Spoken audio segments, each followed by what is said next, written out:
Despite the craziness of 2020, it's honestly been an amazing year here at VINwiki, and all the thanks for that goes to our viewers and to the sponsors who help make our content possible. We saw some amazing growth this year with over 130 million views. We gained over 300,000 subscribers. We got over 2,200 years of watch time, which is impossible to wrap your head around. We gained over 90,000 new users in the VINwiki app. We're now over 360,000 people registered so far. So again, thank you all so very much for watching, for subscribing, for sharing the videos, for doing all that you do to support the VINwiki channel. Now, at the end of each year, I try to do kind of an update video about what we've learned about some of the biggest stories of the year and the things that we always follow, and to give whatever updates that I can. And certainly one of the biggest stories of late has been my hunt throughout 2024, the El Chapo McLaren F1, the car that was owned by one of his drug traffickers. And I have learned an awful lot since that video came out just a couple of weeks ago. Quite honestly, I've received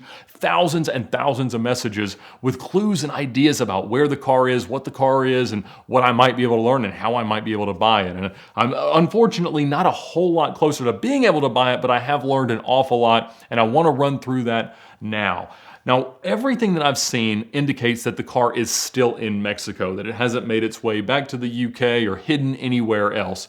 And I learned that Ricardo Beltran and Humberto Ojeda, the two people related to the El Chapo cartel that have been credited with owning the car, are apparently the same person. I guess Ricardo Beltran is a Mexican alias for Humberto Ojeda, also El Robachivas, also El Bito de la Loma, lots of things that he goes by, but it is the same person. And so he was killed in 1997, right around the time that the car came into Mexico. I also talked to the brother of one of the guys that drove it off of the airplane pallet when it was shipped into Texas. And so apparently Ojeda's business was mostly with European clients. So the trafficking that he was doing was mostly to Europe, and apparently the car may have been a gift from a client in Italy. But regardless, it ended up in Mexico, and he was killed. And so he was killed not in the F1, but he was killed in a car. In fact, it was a Jeep Grand Cherokee that was both armored and gold-plated. And he was driving it around with his son in the passenger seat, and the vehicle was shot approximately 200 times in a murder that was arranged by El Mayo, who later ended up taking over part of the cartel. The armor worked except for one bullet that entered through the driver's door keyhole. And apparently it bounced off the steering wheel, and that was the fatal shot. Now, it didn't kill him immediately because he was able to drive back home, get his kid to safety, and then he passed away. So that was obviously very unfortunate, and nobody knew really what happened to the F1 after then. Now, I've heard kind of two different sets of clues. More of them say that the kid who was in the passenger seat hiding in the floorboard as the vehicle was being shot, he now has the F1. Obviously, he's an adult. He's one of the kids that's seen in the pictures of them playing around inside the car. And I've heard that he takes the car drag racing. I heard that it was seen at a quinceañera party in March of this year. I don't know that it would be the normal thing you drive to a 15-year-old girl's birthday party, but let's be honest, if I had a McLaren F1, I would drive it everywhere. So I cannot fault the man for that. Now, there's no recent photos of the car. Everything that I've gotten, even some of the new photos that I hadn't seen before, are all, at least 15 to 20 years old. And so no one has been in a circumstance where they were permitted to take pictures, but many have claimed to have seen the car. Again, it was at some party venue southeast of Culiacan. I got a very specific address of where this person claimed to have seen it, and they said that it was running.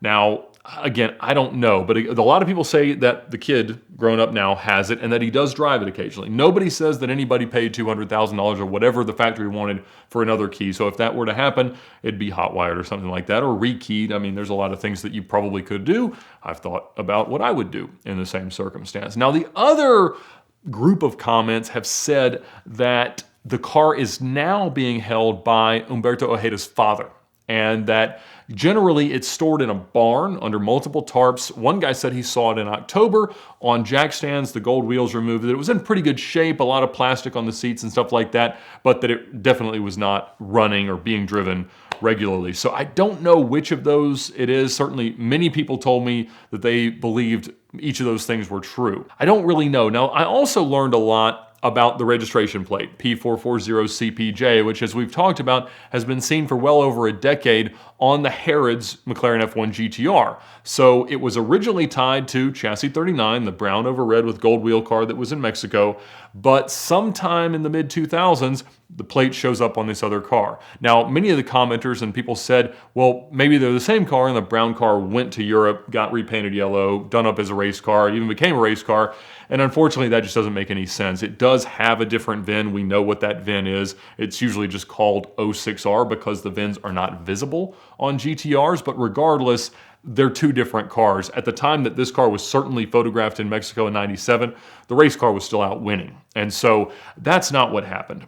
What I think happened, honestly, and this is just a theory, but I haven't been able to come up with a way that that car and the VIN for 39 and that registration plate get connected legitimately. However, in the early 2000s, this race car would have only been worth maybe $250,000, $300,000. There's plenty of auctions that we see that the race cars just didn't sell for that much. They weren't all that useful. But if you had one, obviously you wanted to be able to drive it, and I would imagine David Clark, along with whoever may have owned it, there's a possibility that he didn't really own the car. He was just kind of the caretaker and certainly got to use the car a lot. Either way, whoever had the car would have wanted to drive it. And the easiest way to do that would be to have it kind of assume the identity of a car that was already registered in the UK. So I think he probably just got a logbook for that VIN, told him that the color changed, started having it inspected, getting MOT updates, and just started driving the car. Now, he never drove it much. It accumulated a couple hundred miles a year. But at that time, this was before really the explosion in production of exotic cars. And the car, again, wasn't all that valuable compared to what it's worth today. It wouldn't surprise me if he was driving it and really nobody cared. Now that it's worth $25, $30 million maybe, certainly people care a lot. And I also heard that David Clark or whomever owned the car sold it 3 years ago and that it's now owned by the tax the rich guy. Now, earlier this year, that car was seen in some Instagram posts and content produced by Lenzante. Now, the primary thing that Lenzante does for the F1 GTRs is convert them for road use. Now, a car that's been on a number plate for 15 years wouldn't need to be converted for road use. So it's possible that now that the car has become much more valuable, now that it's changed hands, that it is now going to be driven on a new number plate under a logbook for the proper VIN for 06R, and that it's kind of being put back to what would be a legal or understood or accepted standard. And so that's what I think happened there. Shmi has taught me a lot about how UK registration works, about how plates can move around, what you're allowed to buy, what you're not allowed to buy, and stuff like that. And it sounds like that's the most likely thing. He may make a video in the future about his thoughts and what he's learned. He has spoken to David Clark before about his car, many other F1 owners. Obviously, he's driven them. He's told us stories about that. And so an amazing thing, certainly my favorite car that unfortunately the update is not that I bought it, but it is certainly that I'm still chasing it. So I appreciate everyone who's given me information about it. I am endlessly fascinated by it. And certainly I would say obsessed with the idea of it. So maybe one day, but not today. Some other stories that we learned a lot about in 2020 certainly involve other cars that we've chased. I learned that the Canadian Mercy SV that I tried to buy throughout most of 2019 sold. It was in China. I was trying to buy it without paperwork and all that mess. It did sell in China, supposedly for about $190,000, which was a great deal regardless of that. I hope that the new owner is going to get to drive it. I don't know if that's going to be true because it'll probably just be hidden away, because I did not hear anybody was jumping up and down to pay the taxes that would be required to register the car in China, even though as a used car, you're not even allowed to bring it in. So whatever, it sold. I didn't buy it, but obviously I did buy Hoovie's Mercy, and he's had a ton of fun with that. So that's been a fun thing to follow throughout this year. We also found the Flood Veyron, and I can't tell much more about that story right now, but there are some clues around the internet, but hopefully early next year, I'll be able to talk more about that. I did buy something that's kind of related to a car story on Facebook Marketplace in British Columbia a few days ago, and it just showed up, and it's this. And it's got a nice story to it, and I will tell that sometime over the next few weeks. But I was very, very excited to track it down, and I have no idea how it got to where it was. I found out that the Carrera GT in Brazil is still in captivity. It has not been released or paid off or auctioned off or anything else by the Brazilian government. Still in Cuiabá, still impounded, but I did learn that the owner is no longer in prison, may have never been in prison. That may have been a different report there. It may have been incorrect at what I was told. But the debt related to that car has gone down from $500,000 to $250,000, but he still wants a big premium over that, net back to him, and I made him a couple offers and we're just nowhere close. But it's always fun to hear updates on cars like that. Also in 2020, we found Kimmy. One of our storytellers had asked me if he could kind of make that his pet project to try to find her, get in touch with her, see what she thought about all the videos. And I said, of course, we'd love to hear what she thinks. And she had heard about the videos about her and about her car on VINwiki and was very excited about that. And apparently she is up for parole soon, so she might be getting out early. Apparently she has been behaving herself in there. And she said that when she gets out, she wants to come here and tell some stories. So I'm sure that we'd love to hear her side of the Gallardo story, and we'll hear other car stories from her. We'll leave it to car stories. I'm sure she can tell other stories elsewhere, but I can't wait. I hope that she's able to get out soon, and any support that we can offer for that, we're certainly happy to do so. This year, we definitely learned that you can go an awful lot faster from New York to Los Angeles than 2850 or Arnie and Doug's record of 2725. We saw tons of COVID drives, tons of new records, and it's endlessly impressive. It's kind of a different game, but the leaderboard has certainly changed, and nobody's really done a good job of documenting all of it together. And so what I'm going to try to do in the next few weeks is build a new leaderboard of all the new Cannonball times, some of which don't really have much documentation, but if we take them at their word, these are what the new claims are, to try to start to make sense of, what is the mark to beat in all these different categories. Now, there is a development with the solo record that was set by Fred Ashmore. He did it in a Ford Mustang that he had rented from Avis, and he set the solo record and then went back and set the Bandit Run record. And of course, then he had to turn the car back in. And at that point, Avis had already sold it. It had gone through an auction. There was a dealership that had bought it, and Fred bought it from them. He worked out a deal to get it bought, and that was right around the time that he was telling the story. We actually delayed releasing the story very slightly so that he could still work on those negotiations, and he is the owner of it. Certainly nobody deserves it more, and I can't wait to see what other amazing drives he does in the car. Now, I sold my S65 AMG this year. It went to Patrick Adair of Patrick Adair Designs. He also bought Stradman's Ford GT this year. And so he was looking for a daily driver. And kind of what tends to happen when I get a daily driver is I drive it a little bit, and then I end up only taking people to the airport in the car. So not putting many miles on it, because I drive the Scud of the Mercy almost all the time. And so I let him buy it. I posted on Instagram that I might be interested in selling the car, and he bought it. And so he drove it home. But while he was here, he was looking around, and he asked me if I had anything that he might be able to make a ring out of. And he makes rings on a YouTube channel, Patrick Adair Designs. You should certainly check it out. And so he made a series of rings out of one of the Hermera wheels off of the Iranian terrorist drug dealer fake theft branded title Mercy that I had owned. It was a manual Canadian car, and so that rim was cracked. Probably had been cracked for a long time when I bought it, but I had bought a new one for the car, and so that had been part of the VINwiki set. He made it into a series of rings that he sold. It was his most successful product launch ever, so we may do some more collaborative projects with Patrick sometime throughout 2021, but that was certainly a really cool thing to me, that there's people walking around with a ring that has that story to it.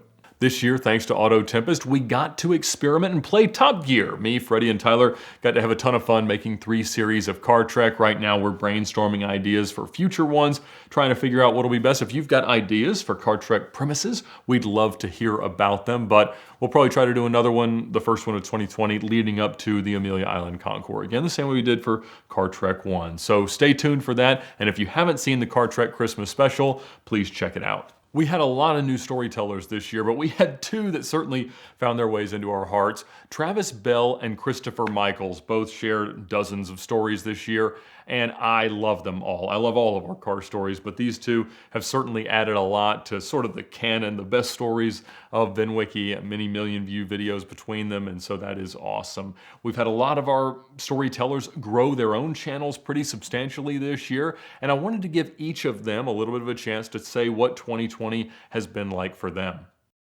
I filmed more this year than I have in the last 3 years combined, which is pretty amazing with everything that's going on right now. So updates since I last been on VINwiki. I remastered our first 2 Mischief movies for our YouTube channel, including the rare version of Mischief 3000, and I included some never before seen gumball footage. In March, YouTube channel Savage Garage held a private drift event and invited us out, and I brought Dado along. And it's the first time we've all seen Dado drift in over a decade, which is amazing to see. But unfortunately, with his job and having 3 kids, trying to balance everything, he doesn't have time to get back into the drifting scene. In June, I found Rob Lohman's GT2, the current owner, after watching my VINwiki stories about Rob. He contacted me on Facebook. The current owner lives in Scotland, and he says it's still running strong sideways. It's getting a lot of track time. In September, I got back to covering rallies again. I did both legs of the Gold Rush Rally with Savage Garage, and I actually got to do a rally with Ed and Arnie, which was pretty awesome. So it's the first time I did back-to-back rallies. I did the Savage Garage Rally 3 days after the Gold Rush. And after 18 years of being a co-pilot / cameraman, I actually got to drive this year. I drove several different cars on the rallies. Of course, it's a way different experience. I did want to be behind the camera, but it was really nice to get behind the wheels of some really, really awesome cars. The Mondeo is still alive and kicking. It's been in Canada for 2 years. Unfortunately, due to the COVID restrictions, it hasn't been able to cross the border. And one last thing, I reconnected with Rob over email, and he loved his VINwiki stories, and we were supposed to meet up this summer. Unfortunately, our meeting got delayed because of everything that's going on, so I'm looking forward to the summer of 2021 to fly up to Europe and to catch up with Rob. Well, 2020 has proved to be an absolute dumpster fire for so many people around the world. People losing their jobs, people losing family members, people losing their businesses, and even behind the lens here of everything that seems very exciting and glossy, I got completely burned out. But something that proved to me, and I hope for everybody else as well, is if you keep your nose to the grindstone, stick to it, and make good decisions, you'll eventually come out okay. The Like and Hypersport with Genius Garage has gone very, very well. Obviously some setbacks in the nature of 2020. We didn't get to go to SEMA because it never existed, and it slowed up a bit. But it's in paint right now, and it's very exciting for what's coming up soon. Obviously, I started the King Zero V12 supercar build, which has gone very, very well. But frankly, right there showed me getting burned out within the last month. Just the workload for doing that, still managing Genius Garage, doing all the videos and making it everything go on, and then trying really hard to make amazing things happen for 2021.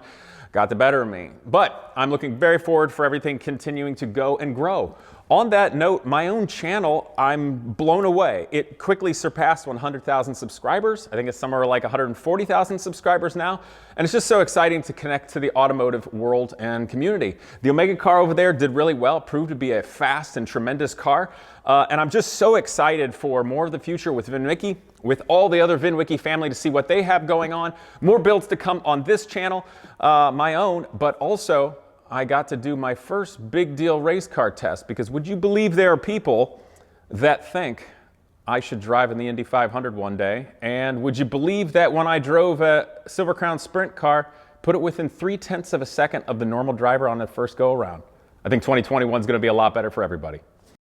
So thank you all very much for your support of VINwiki this year. Just like last year, we're going to do a top 10 countdown leading into New Year's of the top 10 car stories from 2020. So that will start and end right at midnight Eastern time on New Year's Eve. And so be sure to stay tuned for that. It'll be live as a premiere with the chat function enabled and all that stuff. So I'll be in there periodically as I can throughout the night, but it'll be a great chance to celebrate some of the best stories that we've heard this year, and certainly the ones that you guys like the best, and to engage a little bit more with some more of the VINwiki fans. So thank you guys so very much for watching the channel, for supporting us, for supporting our sponsors. I cannot thank enough our sponsor for this month and our sponsor of Car Trek, AutoTempest. I know you probably get sick of hearing me tell you how great AutoTempest is, but if it's not your default way to search for your next car, then you're doing it wrong. It is the smartest, fastest, and most powerful way to find any car on the internet. Obviously, we love it. We tell you that we use it because we really do use it. Their motto is all the cars, one search. They let you search all the major listing sites